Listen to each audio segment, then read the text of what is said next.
For our COBT viewers, it's Maynard and Mike here with something super special. Last week, we were thinking to ourselves, how can we possibly get our heads around what's going on in Davos? And then we realized our good friend Dan Yergin was there. In fact, Dan was there with a handful of the S&P Energy team. So we got lucky, and Dan agreed to come on and visit with us about some of the things he heard. And we'll also get a chance to hear about how CERAWeek is coming together this year. Dan, let me just pause and say, it's a total pleasure. This is your fourth appearance on COBT, and I don't know how we got so lucky. Well, thank you, Maynard. Very glad to be back on COBT. I know that each time I'm on, you have a bigger and bigger reach and a bigger and bigger audience. I'm glad to be able to contribute to the discussion with you and Mike. Well, you're too kind, sir. Let me just pause. It's the middle of, or the beginning of, earnings season, and see what Mike would tell us about what's happening in the markets. Yeah, Maynard, markets are pretty strong here recently. They've been strong all year to date. I mean, there's a lot of enthusiasm in the market. Three things we want to talk about today is pretty much the bullish equity sentiment out there, the current energy, commodities, what's going on there, and really what, you referenced what's going to happen with earnings season. So first of all, from a market standpoint, 10-year bond yields continue to gravitate higher. They're around 4.15%. The second thing is we're a little bit concerned with the equity markets at this point in time. There's a lot of bullish sentiment. Volatility is extremely low levels. And the market, sentiment is really, really, really bullish. And so that concerns us, I think the reason that is because everyone thinks that the Fed is going to be cutting rates. The Fed is going to basically, have a soft landing. And so we think that's a bit premature. So something we're concerned about. I think the other thing too is, when you look at the broader equity markets, it really is mostly the S&P and the NASDAQ are moving. If you look at some stuff like the Russell 2000, they're far below their all-time highs, and the NASDAQ and S&P are at their all-time highs. So that's something to be a little bit cautious. On the commodity front, the thing that we're looking at is WTI, and just crude oil in general has got a bit of a bid here over the last week or two. WTI is around $75 a barrel at this point in time. I think the interesting thing for us is that WTI time spreads, crude oil time spreads, are actually now back into backwardation. As you know, they went into contango for a little while, and so typically, when you go into backwardation, that just tells you that the market is more physically tight. And so we're watching that really closely, but that's a positive development. The other thing that, we would say is maybe some of the reason we're in backwardation with WTI specifically is because the frigid cold weather really took a lot of supply off the market in the last, week or so. How much? I mean, some people think as much as 2 million barrels a day of U.S. production, crude oil production was offline. And over 10 BCF a day of natural gas production was offline. So that could be affecting, sort of physical markets, at least temporarily. I'd say from the standpoint of energy equities, yeah, Maynard mentioned it. We have already started the earnings season. Two of the big three, that being Schlumberger as well as Halliburton, reported very positive results. Both of these companies are talking about double-digit growth for their companies. Double-digit growth in the international arena. And I think the more positive thing for us is really domestically, North American. Both we're talking about flattish and maybe slightly improved results for 2024. And I think that's being well received.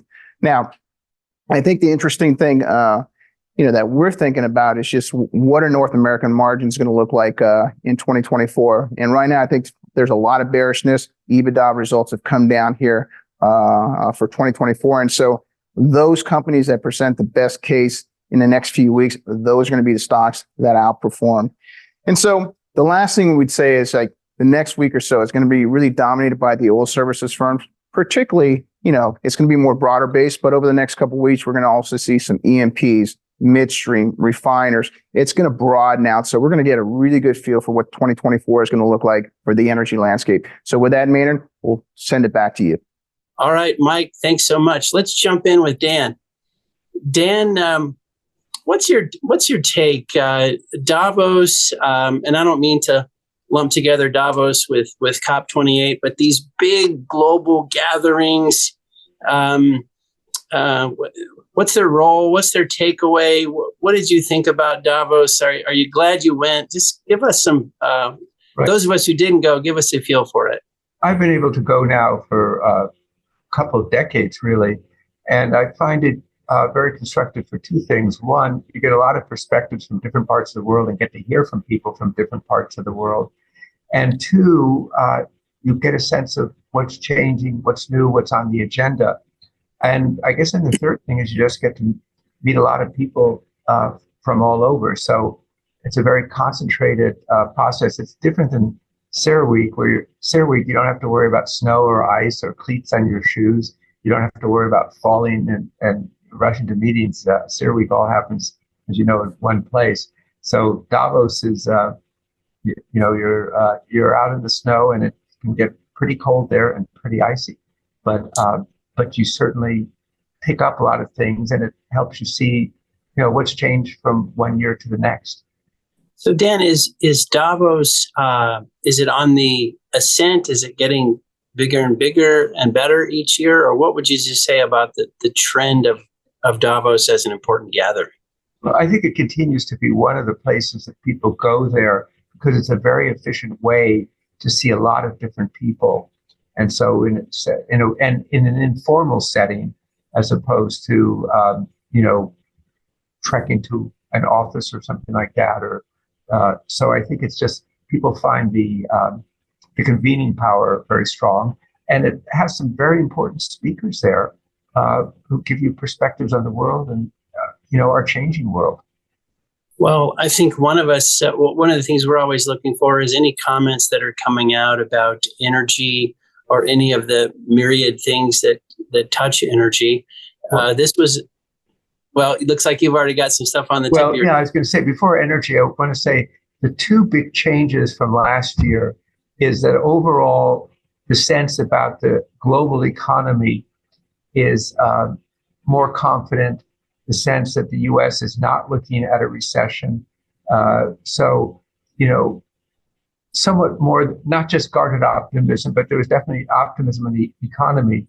However, for obvious reasons, much more pessimism about geopolitics and the state of the world and these open-ended conflicts, which have an impact on energy. But what's happening in Russia's war on Ukraine, and then, of course, in the Middle East. So, and both of them feed back to energy.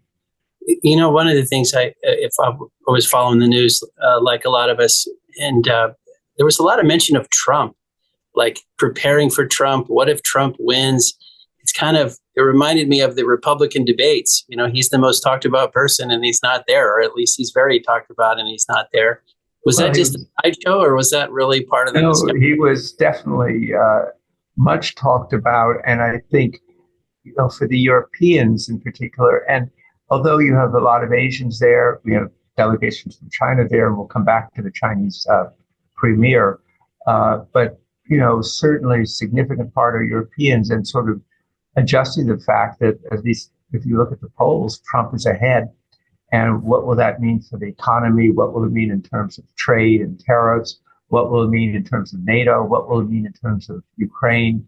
What will it mean in terms of energy policy and climate? So suddenly all of those things were no longer distant questions, but kind of, I think for the Europeans it was kind of a shock to realize, what the polls have been at least saying in the US right now. One person I noticed commenting here and there was Jamie Dimon. And it is such an interesting conference because it has political people, but also quite a lot of business people. It's a real mix of different types. Who else did you notice sort of making an impact, or unique visitors, or people getting above average amount of attention, or what was the lineup that struck? I think, this was the year.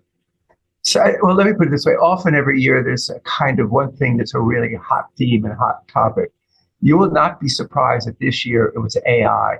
If you walk down the promenade, which is the snow-draped kind of main route, it's not a big street or anything, all these international firms and brand names take over what are normally stores or doctors' offices or the local bank or something, and turn it into a display. And this year, everywhere up and down the street, it was all about AI and telling people, that each group, the big impact it would have. And Sam Altman of ChatGPT was there, and he was clearly a big celebrity this year. So I would say that was the theme of talking about AI. But you have obviously you have a lot of CEOs there from the financial institutions, from companies. I met the CEO from a very large food company. I had dinner with him, who's one of his products is my wife's favorite cracker. So that was a special topic of conversation. But it's, did you procure an extended supply? Or well, he actually promised that I would get a special, that I would get a shipment. So we'll see if he remembers. But no, you have. So there's a lot of interest in what the leaders of the financial community are saying, and the corporate leaders. And then you have people like, the head of the European Central Bank, Christine Lagarde, who specifically talked about how Europe should prepare for Trump, which was an interesting comment. You had both Energy Secretary of State Blinken and National Security Assistant Jake Sullivan there, and a lot of political leaders. The Chinese premier was there, and it was very interesting. His message reflected what we heard from President Xi Jinping when he was in San Francisco a couple of months ago, where his message was, we're open for business. China's open for business. But of course, a lot of business leaders are a little more careful, because you quite don't know if that theme is going to remain or not. But that was, a very strong message the Chinese wanted to give. The Iranian foreign minister was there, and he was very hardline, of course. I have to say that by accident, I almost collided with him in my hotel lobby, and his security guys really were ready for mayhem. But we averted our collision. But his message, and of course, Zelensky was there from Ukraine, very concerned about whether he'll continue to get Western support in the war with Russia, because the feeling is that Putin is just really waiting for Trump to be president. So Zelensky was quite impassioned in his remarks. But the other big thing, of course, is is Israel war in Gaza. They had a couple of people who were hostages who have been released by Hamas who were there.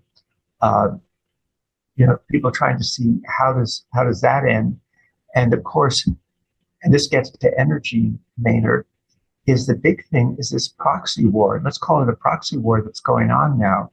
Obviously, there have been now about 140 attacks on U.S. soldiers, military personnel in Syria and Iraq.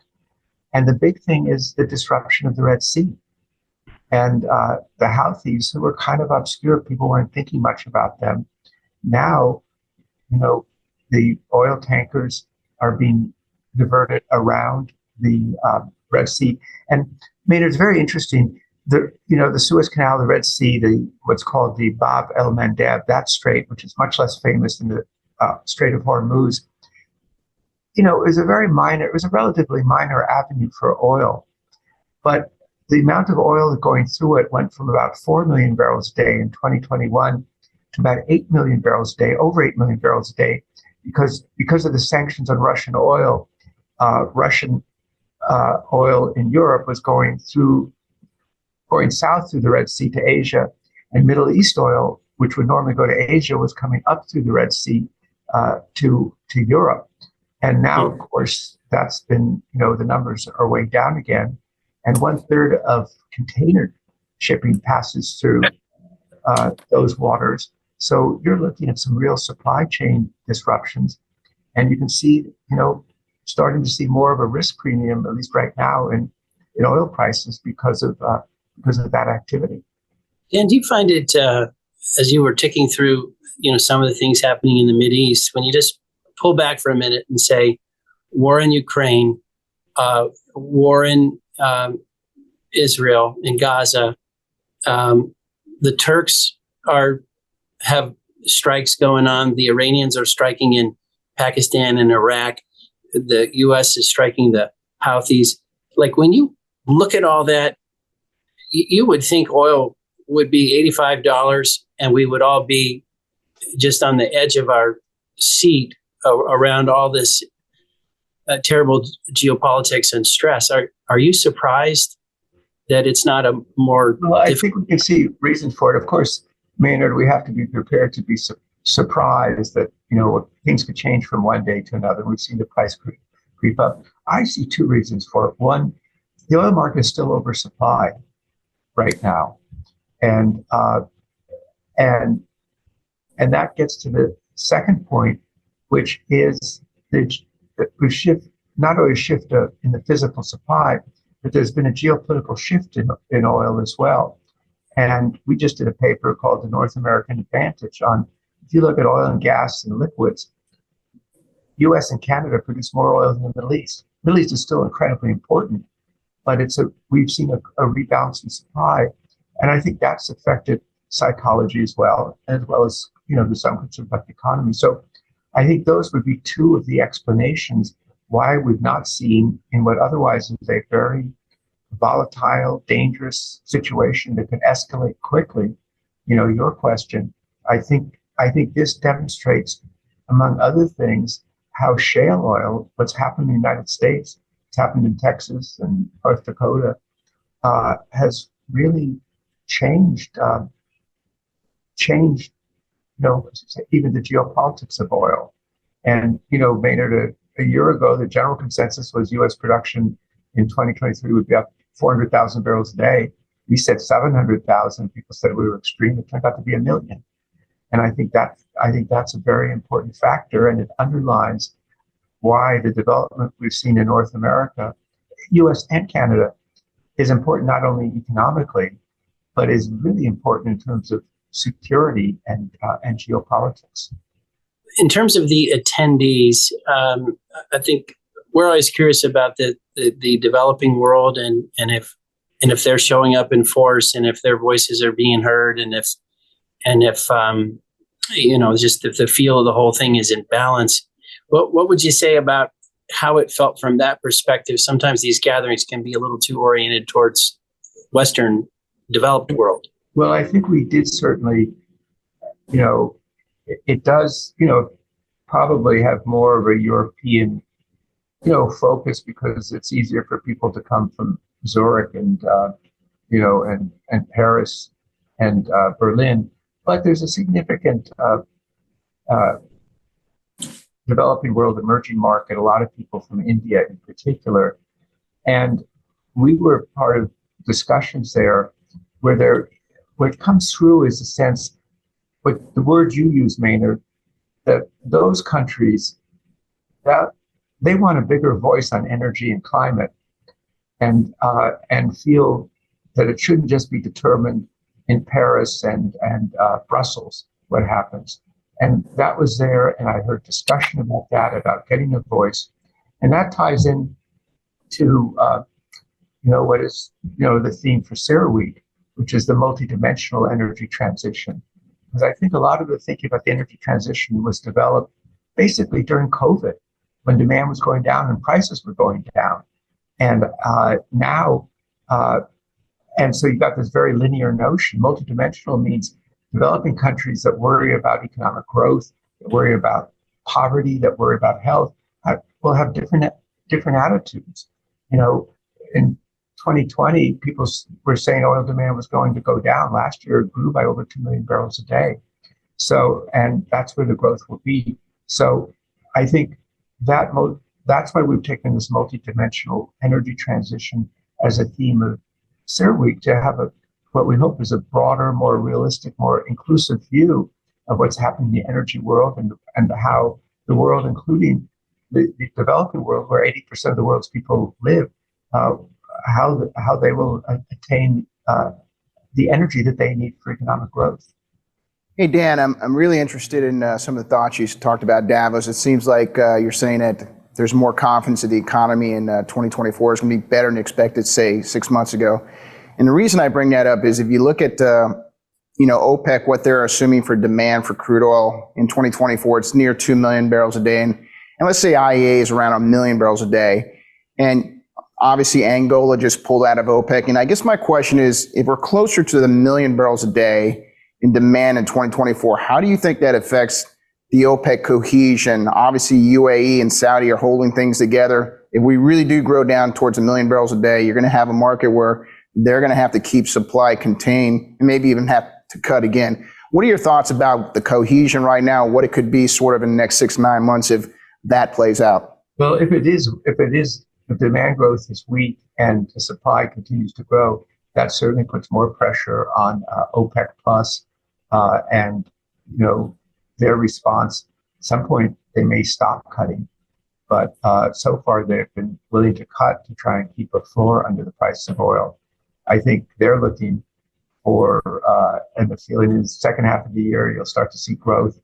As you're noting, Mike, it's quite a gap between a 1 million and a 2 million, and that would be very significant for OPEC cohesion, and it would, obviously affect prices as well. So you have the economic pressures on the oil price from one direction, and the geopolitical pressures on the other direction. And one question that's been coming up in our system is people are asking about the Russian production and how resilient it's been. Do you have any gut reactions to why Russian production seems to continue to hang in there and why it may continue to do so? Well, I think that first, while the international service companies and the international companies have pulled out, the people are still there. So they still have the same skill sets. I mean, it is thought over time that it will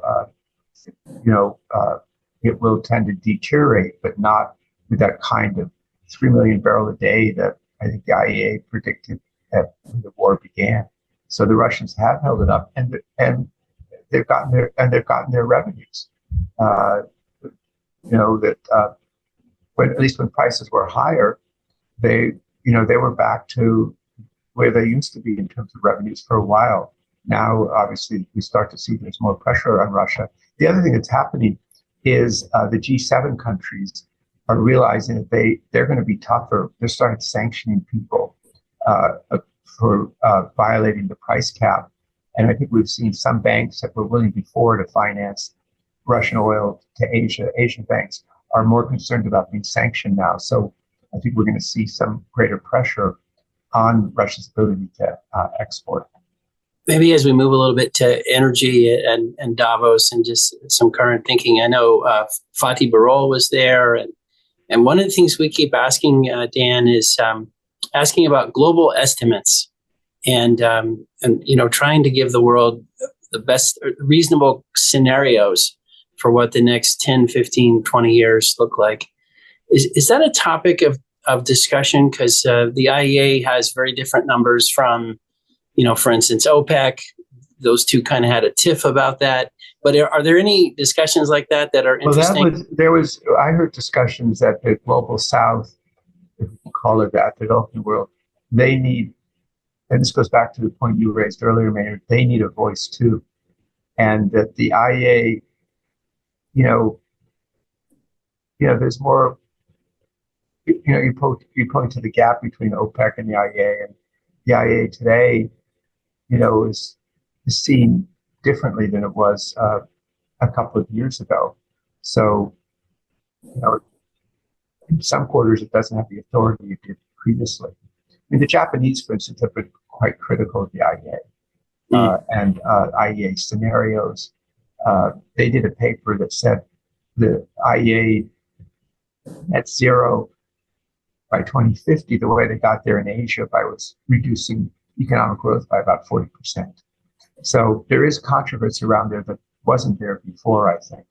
So Dan, one kind of institutional question about Davos, like when I think about CERA, Dan Yergin, you have been the driving force behind CERA. You created it, you and Jamie and your team, and every year you make it better and better. Who is driving Davos? Like, what is the institutional support that makes Davos growing? Well, it is a personal commitment and charisma of Professor Klaus Schwab, who founded it 52 years ago and continues to preside over it. And it's quite a big organization now. I mean, they do an immense amount of programming and activities, both in Davos, which is in Switzerland, but also around the world. But Dr. Schwab, he was there at the beginning, and he's there right now, and he'll do the big interviews on stage and so forth. So, but there's quite an organization behind there, and if you visit their headquarters in Geneva, it's a impressive, an impressive building. So let me ask you about two people I'm thinking about. One is John Kerry, and part of the reason I'm asking about him is he's obviously stepping down from his role, and I'm curious about how that was perceived or how that was affected his comments or what you would say about him. And then the second person that we're all talking about, Dan, is Milei from Argentina, and how he seemed to really kind of rock the boat with some of his comments. But let me ask you about those two people in particular. Well, I think John Kerry clearly wanted to stay on and was supportive of Dr. Sultan Jaber, who was the president of COP28, and of course also CEO of ADNOC, the Abu Dhabi oil company. So I think Kerry was supportive of his leadership of COP28, and I think he probably figures, he's done the work he was going to do, and at least what he said publicly is that he wants to step down in order to campaign for Joe Biden. But I think from what he said, he feels he's done the jobs. The new president of Argentina, he's a guy who doesn't pull his punches. Well, he didn't bring a chainsaw, I noticed, but otherwise. Argentina, I remember when I was a graduate student doing economic history, and my professor had written a book on the Bank of London and South America, which, so he read about Argentina, and he said, at the beginning of the 20th century, they said there were two countries that were going to take off, the United States and Argentina. U.S. did take off. Argentina has been, has just such endemic problems of inflation, of an economy that is so over-controlled and over-dominated. And so, he's a real reformer. He doesn't have a majority in his Congress, but he's certainly not afraid to say that markets are a good thing and should be supported. So he's taken on quite a task, and he certainly did stir things up there in terms of his what he was saying he wants to do and the importance of markets. Well, in his speech, we of course watched it and forwarded it around to some friends, but it this element of like, let's stop creeping towards socialism and let's start moving back towards freedom. Does that resonate in the halls of Davos? Well, I think it resonates with the private sector, but Europe is a much more micro-regulated economy than ours. I mean, the CEO of one of the big European chemical companies said that there are 14,000 pages of regulation that govern his company, that come from the EU, going to 25,000. And he has to employ 30 people just to read regulations. And you get regulations by people who don't really, you hear it again and again, who don't really have much contact with markets and don't understand how markets work. And so that is a tradition of the EU. That's part of the reason of Britain's, the revolt against the EU in Britain, and it's leaving the EU. So, so I think probably private sector people are glad to hear that message, but it's not one that would resonate necessarily with government officials in Europe. And, it was clear that he was, I would say he was not a flamethrower, but he was pretty fiery in his message. So maybe just to talk about the energy transition and climate, as you said, you've been to Davos many times, and this energy conversation and the climate conversation has been changing. What would you say is the overall attitude / takeaway around climate and energy? Do people think we need to rethink? I think that, I found myself a lot talking about part of the new map, my latest book, because, I said, you can't just throw around this term energy transition. You got to think what it is. And I think one of the things I tell people, and the part of the new map they have to really read, is the history of energy transitions.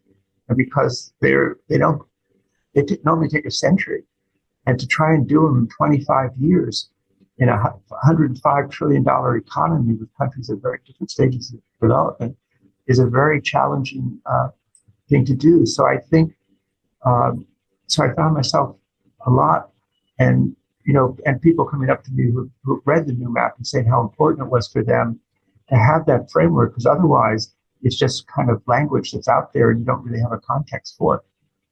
Do people, Dan, one of the things that will come up a lot in some of our discussions is German power prices are so high. Some companies are choosing to move industrial production from Germany to other places. Same with the UK. Like power, there are blackouts in various parts of the Western world. Power an increasing issue?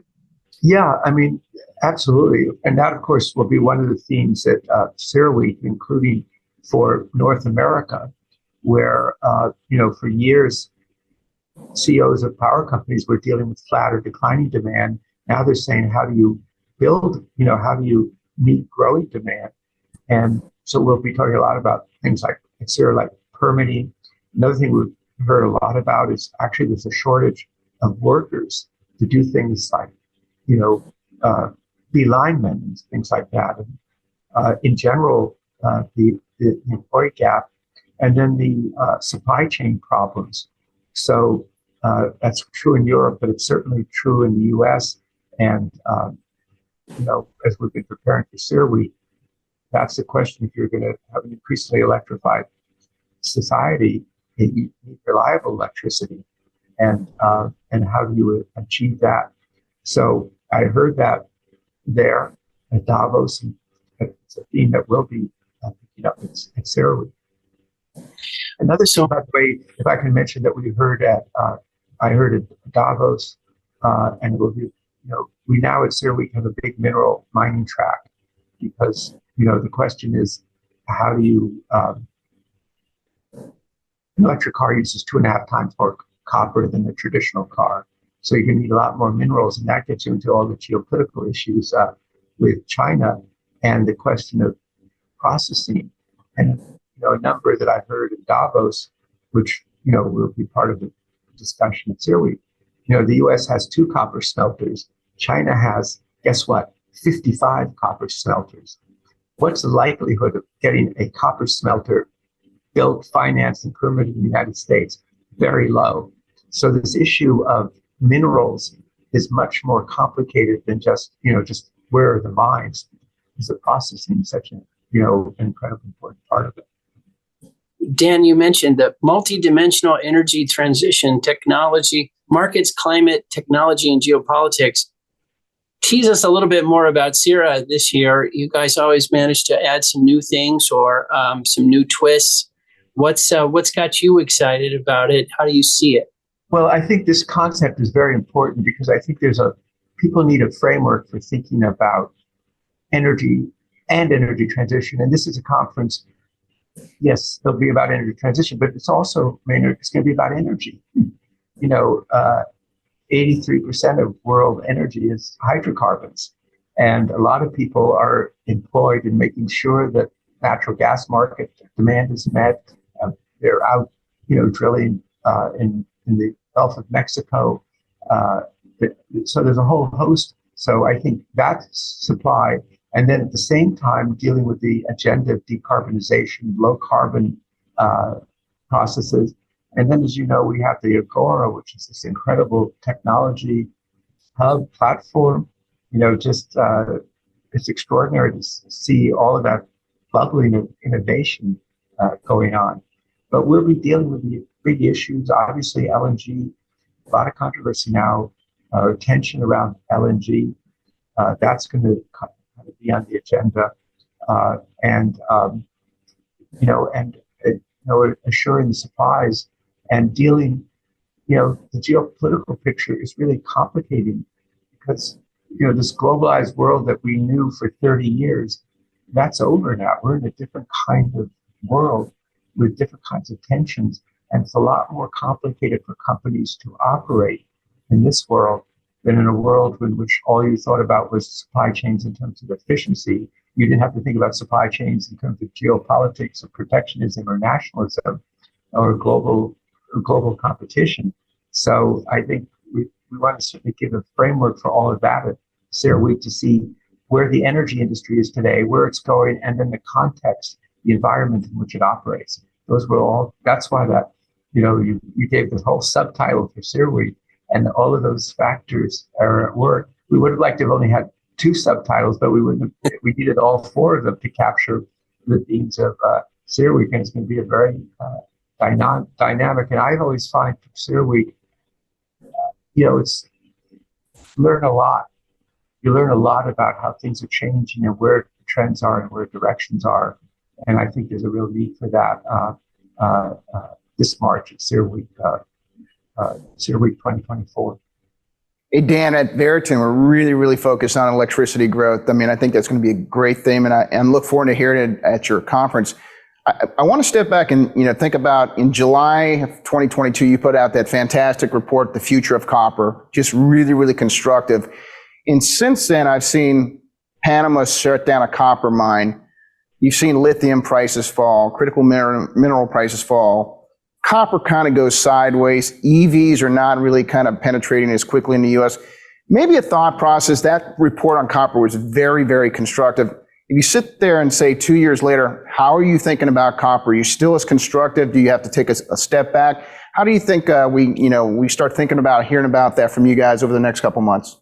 Well, I think that's a very good question, and you pointed out about that mine being canceled in Panama. So the notion that you're just going to go out and the supply is going to be there, I think that's a real kind of warning sign of the tension. And I think that means that the copper market is tighter than people thought it would be. I think it's, we're still very much at the beginning phases of the demand for what we call the energy transition minerals. And so lithium appears to be the most abundant. And, there's a lot of effort going into that, including innovative things in the United States. So people are less concerned about lithium, but I think the other minerals, you start to look at them, as demand increases, you will have pressure. And then there's a question of investment and the question of people, and then the question of permitting. I mean, permitting is an issue, not just in the United States, but really around the world. So I still think, that the whole question of minerals is a really important one for the energy future, but it's also affected near term by the economic cycles.